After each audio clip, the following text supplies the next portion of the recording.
नमस्कार, अतुल एहसास update India के लिए। जम्मू कश्मीर और हरियाणा के बाद अब महाराष्ट्र और झारखंड में विधानसभा चुनाव की बारी है।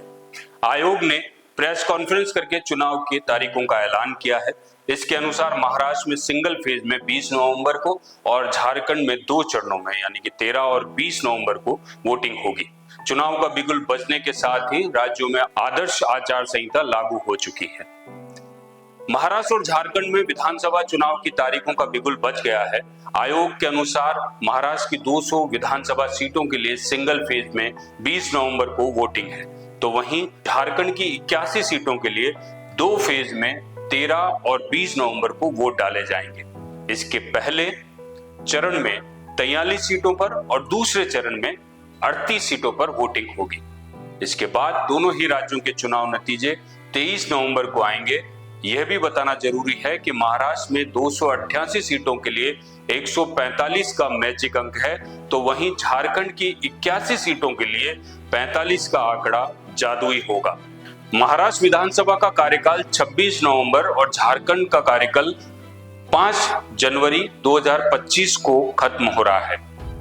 इसे देखते हुए केंद्रीय चुनाव आयुक्त राजीव कुमार ने मंगलवार को प्रेस कॉन्फ्रेंस की और 16 राज्यों की 48 विधानसभा और 2 लोकसभा सीटों पर उपचुनाव के तारीखों का ऐलान किया। लोकसभा सीटों में केरल की वायनाड में 13 नवंबर को और महाराष्ट्र के नांदेड़ सीट पर 20 नवंबर को वोटिंग होगी।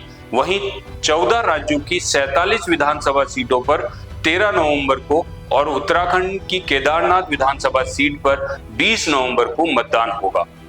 दोनों लोकसभा सीटों और राज्यों के उपचुनाव के मतदान के नतीजे भी महाराष्ट्र और झारखंड के साथ 23 नवंबर को आएंगे। महाराष्ट्र के चुनाव में 36 जिलों की 288 सीट शामिल है। इसमें 234 सीट जनरल, 29 एससी और 25 सीट एसटी की है। इन सीटों पर 9 करोड़ 63 लाख मतदाता अपने वोट का प्रयोग करेंगे, तो वहीं पहली बार के वोटर्स 20,93,000 होंगे। साथ ही 20 से 29 साल के युवा वोटर्स 1 करोड़ 85 लाख हैं। इधर महाराष्ट्र के राजनीतिक समीकरण पर नजर डालें तो महाराष्ट्र में महायुति यानी कि शिवसेना, भाजपा और एनसीपी अजीत पवार गुट की सरकार है। एंटी इनकम्बेंसी और 6 बड़ी पार्टियों के बीच बंटने वाले वोट को साधना पार्टी के लिए बड़ी चुनौती होगी। 2024 लोकसभा चुनाव में महाराष्ट्र की 48 सीटों में इंडिया गठबंधन को 30 और एनडीए को 17 सीटें मिली।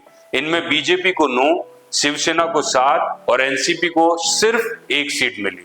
भाजपा और 23 सीटों का नुकसान हुआ, जबकि 2019 लोकसभा चुनाव में एनडीए को 41 सीटें मिली थी। 2014 में यह आंकड़ा 42 यानी आधे से भी कम रह गया था। 2024 लोकसभा चुनाव के नतीजों के हिसाब से अगर देखा जाए तो भाजपा 60 सीटों के आसपास सिमट सकती है। विपक्षी गठबंधन के एक सर्वे में राज्य की 288 सीटों पे एमवीए यानी महाविकास अघाड़ी को 160 सीटें मिलने का अनुमान जताया गया है, तो वहीं भाजपा के लिए मराठा आंदोलन सबसे बड़ी चुनौती है। इसके अलावा शिवसेना और एनसीपी में तोड़फोड़ के बाद उद्धव ठाकरे और शरद पवार के साथ लोगों की सिंपैथी भी बन सकती है। अगर झारखंड का राजनीतिक समीकरण देखें तो झारखंड विधानसभा की 81 सीटों में से 44 सीट जनरल, 28 एसटी और 9 एससी। प्रदेश में 2 करोड़ 60 लाख वोटर्स हैं जो 81 सीटों के प्रत्याशियों का भाग्य तय करेंगे। सियासी नजरों में यहां महागठबंधन झारखंड मुक्ति मोर्चा यानी जेएमएम के नेतृत्व वाली सरकार है। इसमें कांग्रेस, राजद और वाम दल शामिल है। भाजपा को झारखंड में सरकार बनाने के लिए संथाल परगना और कोलान प्रमंडल की 32 सीटों पर फोकस करना होगा। संथाल परगना की 18 विधानसभा सीटों में से सिर्फ 3 सीटें अभी भाजपा के पास है। पिछले चुनाव में कोलान प्रमंडल की 14 विधानसभा सीटों पर तो भाजपा का खाता ही नहीं खुल पाया था। जमशेदपुर पूर्वी में तत्कालीन मुख्यमंत्री रघुवीर दास को भी हार का सामना करना पड़ा था, तो वहीं जनवरी में भ्रष्टाचार के मामले में सीएम पद से इस्तीफा देकर हेमंत सोरेन को जेल जाना पड़ा था। हालांकि जमानत मिलने के बाद वे वापस बाहर आए और चंपाई सोरेन से 156 दिन में सीएम का पद वापस ले लिया। इसके बाद चंपाई भाजपा में शामिल हो गए। झारखंड आंदोलन में शिबू सोरेन के साथ ही रहे चंपाई को कोलान टाइगर भी कहा जाता है। महाराष्ट्र और झारखंड राज्य के साथ इलेक्शन कमीशन ने 14 राज्यों की 48 सीटों पर उपचुनाव और 2 लोकसभा सीट पर चुनाव कराने की घोषणा की। 14 राज्यों की 48 विधानसभा सीटों में से सबसे ज्यादा उत्तर प्रदेश की 9 सीट है। मिल्कीपुर सीट का मामला कोर्ट में विचाराधीन है, इसलिए वहां उपचुनाव नहीं हो रहे। राजस्थान में 7 सीट, पश्चिम बंगाल में 6, असम में 5, बिहार और पंजाब में 4-4 सीट, कर्नाटक की 3 सीटें, केरल, मध्य प्रदेश और सिक्किम की 2-2 सीटों के साथ ही गुजरात, उत्तराखंड, मेघालय और छत्तीसगढ़ की 1-1 विधानसभा सीटों पर उपचुनाव होना शामिल है। आखिर क्यों खाली हुई ये उपचुनाव वाली सीटें, जहां विधानसभा सीटों के उपचुनाव हो रहे हैं?